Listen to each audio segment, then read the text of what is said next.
Hi, I'm Kelly Yang and welcome to KYP. Recently in Hong Kong, a K-12 school made headlines for selling admissions priority for a whopping 5 million Hong Kong dollars. That's 642,000 US dollars. They're called debentures, and essentially they're really expensive fast passes that gives the holder priority on admissions to a school. Hold up, am I the only one who thinks that buying your way into a school is insane?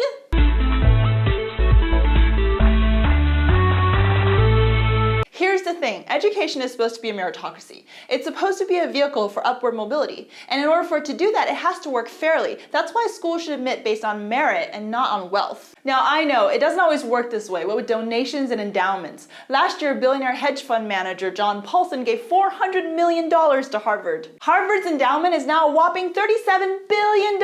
That's greater than the GDPs of half the world's economies. But this blatant, shameless selling of admissions priority for $5 million a pop starting at the primary school level, this takes the cake. It works like this. You buy a debenture from a school and use it for your son or daughter. This gives them admissions priority. Then when your son or daughter graduates, you can sell your debenture on the secondary market to someone else. Think of it as a financial instrument, kind of like stock, except it's for a school, not a company. I own 50 shares of Apple. Oh yeah? Well, I own 50 shares of Stanford. Now you're probably wondering, why would any school agree to something like this? Essentially allow spots in their school to be auctioned off to the highest bidder. Well, because they want the cash. Show me the money! Hong Kong is not a cheap city. Housing and land prices are among the highest in the world. Schools need money to expand and to recruit quality teachers. But surely there's gotta be a better way to raise money, like, I don't know, increasing the school fees? Let's say you're the principal of a school and your school needed $1 million. Would you raise the school fees across the board for all the students, or would you take in one student who was maybe not the sharpest knife in the drawer? He was more like a spoon, but his dad was more than happy to donate $1 million.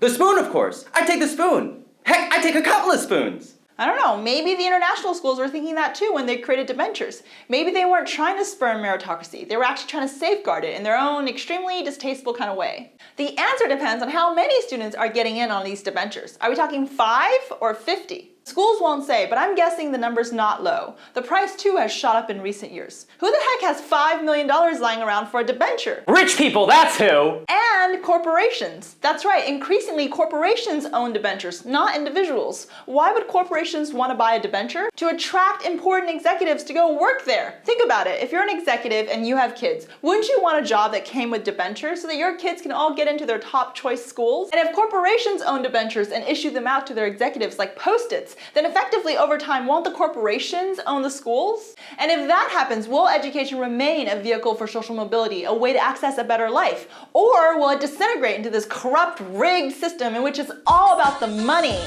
What do you think? Send me your thoughts and comments on debentures, and don't forget to subscribe for more videos. Until next time, I'm Kelly Yang, and thanks for watching KYP.